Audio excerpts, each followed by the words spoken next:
সেনগুপ্ত তখনই বলেন শেখ শাহজাহান সে কেন আত্মসমর্পণ করছে না, তখনই তার আইনজীবী জানান এই বিষয়ে তাদের আরো কিছু বলার আছে। কিন্তু ঘটনা একেবারে ইউটার্ন নয়, অন্য একটি দিক থেকে। যতক্ষণ প্রায় 1 ঘন্টার কাছাকাছি রাজ্যের অ্যাডভোকেট জেনারেল যখন রাজ্যের পুলিশের তদন্ত নিয়ে আদালতকে সন্তুষ্ট বা আশ্বস্ত করার চেষ্টা করছে তদন্ত ঠিক পথে এগোচ্ছে, সেই সময় রাজ্যের অ্যাডভোকেট জেনারেলের ঠিক পাশ থেকে এই শেখ শাহজাহানের আইনজীবী তিনি বারবার এদিকে টিকটেক করছিলেন, অর্থাৎ কিছু একটা ইনস্ট্রাক্ট করছিলেন বলার জন্য। একবার অ্যাডভোকেট জেনারেল তিনি বিরক্তি প্রকাশ করেন যে আপনি আমাকে কোনো কিছু নিয়ে পরামর্শ দেবেন না।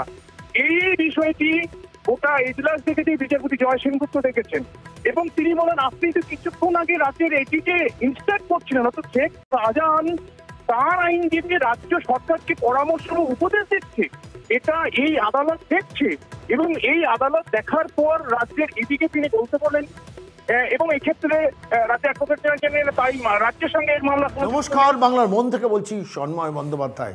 আদালতে এইভাবে পাকড়াও হবে নবান্ন।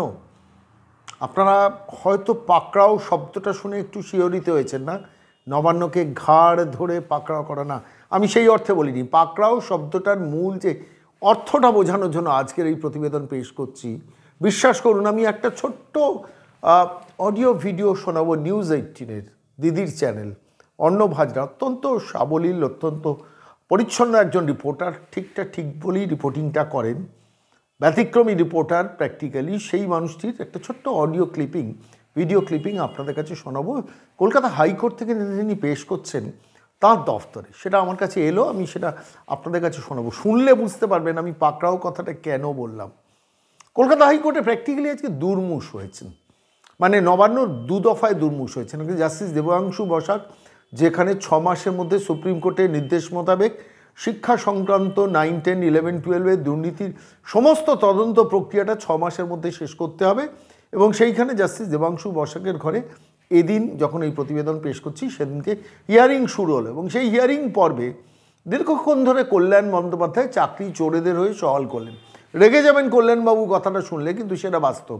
সেটা হচ্ছে যাদের চাকরি চলে যাবে, জাস্টিস অভিজিৎ গাঙ্গুলি নির্দেশ দিয়েছেন এদের সবাইকে যারা এই জালিয়াতি করে চাকরিটা পেয়েছে, চাকরি তাদের চলে যাবে, তাদের নিয়ে কল্যাণ বন্দ্যোপাধ্যায় অনেকক্ষণ ধরে সওয়াল করলেন। জাস্টিস দেবাংশু বসাক সেখানে খুব ইন্টারেস্টিং দুটো কথা বললেন, কথার মধ্যে মানে মন্তব্য করলেন কোর্টের মধ্যে। আমি যতটুকু সংবাদ মাধ্যমে দেখলাম যে সেখানে মন্তব্য করলেন যে কেউ অনেক দিন ধরে চাকরি করছে বলে শেষ পর্যন্ত সেটা ততদিন কন্টেস্টেড হয়নি, এখন কন্টেস্টেড হচ্ছে, তাহলে তার চাকরি যাবে না, তার চাকরির বৈধতা থেকে যায়, কেন অনেক দিন ধরে তিনি চাকরি করছেন, এটা তো হতে পারে না।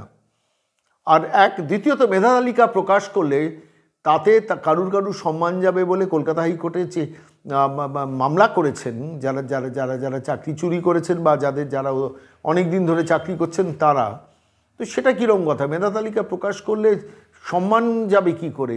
এটা তো জেনেই সবাই পরীক্ষা দেয় যে আমি যখন পরীক্ষা দিচ্ছি তখন আমার মেধা তালিকাটা প্রকাশ হবে। মেধা তালিকা প্রকাশ হলে কারুর সম্মানহানি হয়, এটা কিভাবে হয়? প্রশ্নটা জাস্টিস দেবাংশু বসাক কিন্তু প্রথম দিনই তুলে দিয়েছেন।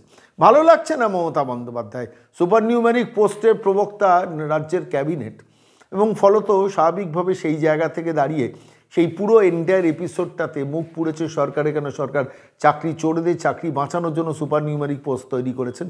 সেটা নিয়ে স্বাভাবিকভাবে প্রশ্ন হচ্ছে, কাটাছেঁড়া হবে, এবং সর্বোচ্চ স্তরের আইনজীবীকে অ্যাপয়েন্ট করা হয়েছে। কল্যাণ বন্দ্যোপাধ্যায় রাজ্যের হয়ে সওয়াল করছেন, আর এই রাজ্যের হয়ে সওয়াল করতে করতে চাকরি চোরেদের হয়েও সওয়াল করছেন। আবার বলছেন যে যারা ভালো যারা খারাপ তাদের মধ্যে বিভাজন তৈরি হোক, অর্থাৎ সবার চাকরি যেন না যায়, মানে একলপ্তে সবার চাকরি যেন না যায়। তিনি তার আইনি সওয়াল করবেন, করেছেনও, কিন্তু আলটিমেটলি জাস্টিস দেবাংশু বসাক যে প্রশ্নগুলো তুলেছেন এদিন আদালতে, সেটাও কিন্তু সাংঘাতিক পার্টি। আমরা সেটা নিয়ে একটা আলাদা এপিসোড করব, কিন্তু আপাতত চলুন আবার সেইখানে ফিরে যাই যেখানে শেখ শাহজাহান কাণ্ড। শেখ শাহজাহান কাণ্ডে জাস্টিস জয় সেনগুপ্তর ঘরে ইডির তরফ থেকে মামলা করা হয়েছে, এবং সেই মামলায় সরাসরি সিবিআই তদন্ত দেওয়ার জন্য আবেদন করা হয়েছে জাস্টিস জয় সেনগুপ্তর ঘরে, এবং সেখানে মামলা চলাকালীন স্বাভাবিকভাবে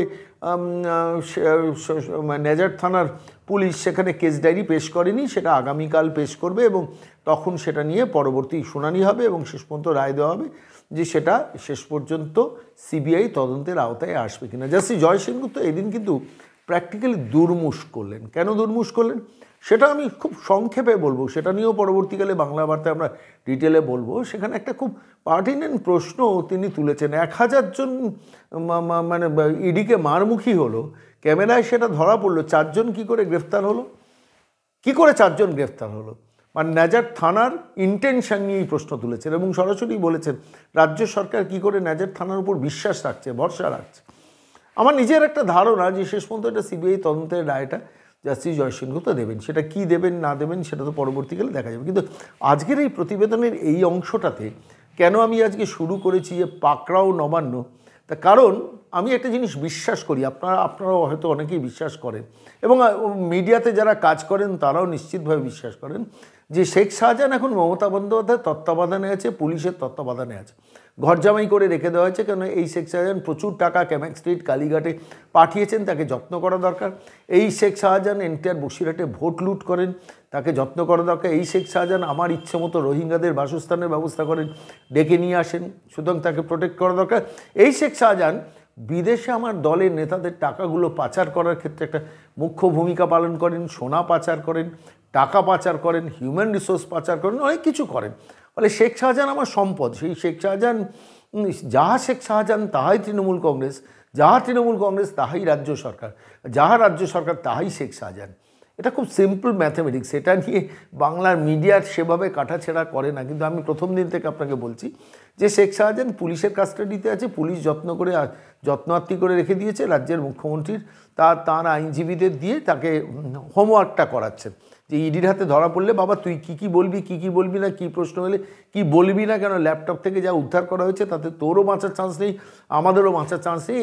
এইসব একটা চর্চা চলছে। ঠিক সেই সময় দাঁড়িয়ে আমরা যখন বলছিলাম যে যাহা শেখ শাহজাহান তাহাই সরকার, দেখুন আজকে কলকাতা হাইকোর্টে কী হচ্ছিল, যখন সওয়াল চলছিল, রাজ্যের মাননীয় অ্যাডভোকেট জেনারেল যখন সওয়াল করছিলেন রাজ্য সরকার কত চেষ্টা করছে, কিভাবে চেষ্টা করছে, কিভাবে যারা অপরাধী তাদের ধরার চেষ্টা করছে, এন্টায়ার পুরো পার্টটাতে খুব সুন্দর করে বোঝানোর চেষ্টা করছেন মহামান্য বিচারপতি জাস্টিস জয় সেনগুপ্তকে। এখন এই বোঝানোর পর্বে যখন বোঝাচ্ছেন তখন মাঝে মাঝে পাশ থেকে একজন আইনজীবী তিনি এই অ্যাডভোকেট জেনারেলকে কিছু পরামর্শ দিচ্ছেন, কিছু তথ্য দিচ্ছেন, কিছু বলছেন। তো একবার অ্যাডভোকেট জেনারেল রেগে গিয়ে বলেছেন, আরে মশাই আপনি এত ডিস্টার্ব বলছেন কেন, আপনি বিরক্ত করছেন কেন, আমাকে আমার কথাটা বলতে দিন, বলেছেন। তার পাশেই অ্যাডভোকেট জেনারেলের ঠিক পাশেই অ্যাডভোকেটটি দাঁড়িয়েছিল। পরবর্তীকালে যখন এই সওয়ালটা চলছে, তখন অ্যাডভোকেট জেনারেল বক্তব্য কিছুটা শেষ করেছেন, হঠাৎই সেই সময় জাস্টিস জয় সেনগুপ্তকে একজন আইনজীবী বলেন, আমার মক্কেলের হয়ে আমি বলতে এসেছি, আমার মক্কেলের নাম শেখ শাহজাহান। তখন তো জাস্টিস জয় সেনগুপ্ত একটু চমকে যান যে যিনি অ্যাডভোকেট জেনারেলকে পরামর্শ দিচ্ছেন তিনি আবার শেখ শাহজাহানের আইনজীবী। তিনি প্রথম প্রশ্ন করেন জাস্টিস জয় সেনগুপ্ত আপনার মক্কেলকে সারেন্ডার করতে বলছেন না কেন? তো আইনজীবী বলেন যে আমি তো ইসিআর জানি না, ইসিআর না জানলে আমি কি করে, আমার মক্কেল সেদিনকে ছিল না, আমার মক্কেলের হয়ে আমার মক্কেল কী করে এই ব্যাপারে করবে, নিজেই যখন ছিল না, প্লাস তার সম্বন্ধে যা অভিযোগ সেটাই আমরা জানতে পারছি না, এসব নানান আগডাম বাগডাম কথাটা বলেন। কিন্তু জাস্টিস জয় সেনগুপ্ত তখন পুরো ব্যাপারটা ধরতে পারেন, কারণ তার চোখের সামনে ঘটনাটা ঘটে যে তিনি অ্যাডভোকেট জেনারেলকে পরামর্শ দিচ্ছেন, আবার তিনি শেখ শাহজাহানকে রক্ষা করার জন্য আদালতে পেশ করছেন। হাতে নাতে মমাল ধরা পড়ল পুরো ঘটনাটা। আমি বলছি এটা এই লুকোচুরি খেলাটা আড়ালে চলছিল।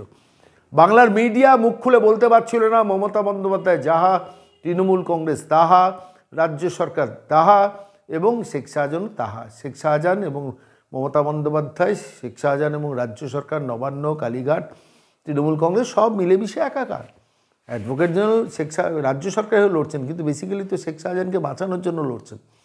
কারণ এই 1000 জনের মধ্যে এত ক্যামেরায় সব কিছু ধরা পড়ার পর মাত্র 4 জনকে অ্যারেস্ট করা হয়েছে গত 9 দিনে, এবং তারপর সেখানে ডিফেন্ড করছেন যখন সেটাকে যে ভালোভাবে তদন্ত করছে রাজ্য সরকার, অ্যাডভোকেট জেনারেল কলকাতা হাইকোর্টে জাস্টিস জয় সেনগুপ্তর বেঞ্চে, তখন বোঝাই যাচ্ছে যে শেখ শাহজাহানকে বাঁচানোর জন্য প্লটটাকে সাজিয়েছেন। এবং সেই প্লটটাকে কিন্তু ঘেঁটে দিলেন শেখ শাহজাহানের আইনজীবী প্রকাশ্যে ব্যাপারটা এক্সপোজ করে দিয়ে। অর্থাৎ অ্যাডভোকেট জেনারেলকে পরামর্শ দিচ্ছেন রাজ্য সরকার কীভাবে তদন্ত করছে সেই ব্যাপারে কোনো হয়তো পয়েন্ট তিনি মিস করে গিয়েছেন, সেটা শেখ শাহজাহানের অ্যাডভোকেট জেনারেলকে পরামর্শ দিয়ে দিচ্ছেন, আবার তিনি তার মক্কেলের হয়ে আইনি সওয়ালটা করতে এসছেন। আমি যতটুকু বোঝাতে পারলাম তার বাকিটা আপনারা দেখুন এবং শুনুন। আমরা সেই অডিও ক্লিপিংটা খুব ইন্টারেস্টিং আমার মনে হয়েছে। নিউজ 18-এর অর্ণব হাজরা তিনি খুব সুন্দরভাবে এই রিপোর্টটা পেশ করেছেন, কিভাবে শেখ শাহজাহান আর অ্যাডভোকেট জেনারেল, দুজন অ্যাডভোকেট জেনারেল এবং শেখ শাহজাহানের আইনজীবী একাকার হয়ে যাচ্ছেন। আসলে এটাই তো প্লট, এটাই তো স্টোরি। মমতা বন্দ্যোপাধ্যায়ের রক্ষা কবচেই তো শেখ শাহজাহান এখন রয়েছেন। এতদিন তিনি ত্রাস হয়েছেন, এখন ইডি এফআইআর করার পর তিনি মমতা বন্দ্যোপাধ্যায়ের রক্ষা কবচ নিয়ে মমতা বন্দ্যোপাধ্যায়ের পুলিশের কাস্টাডির মধ্যে আছেন, তাকে প্রোটেক্ট করে রাখা হচ্ছেন। আর ওদিকে কলকাতা হাইকোর্টে গিয়ে অ্যাডভোকেট জেনারেল বলছেন আমরা কীভাবে চেষ্টা করছি মাননীয় বিচারপতি, যে কীভাবে চেষ্টা করছি।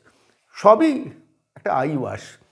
আরও অনেক ডিটেলস আমরা দেবো আপনাদের বাংলা বার্তায়, কিন্তু আপাতত এইটুকুই থাক। যা যা আপডেট করেছে, মূল কথা হচ্ছে কলকাতা হাইকোর্টে জাস্টিস দেবাংশু বসাকের ঘরে প্র্যাকটিক্যালি দুর্মুষ হলো।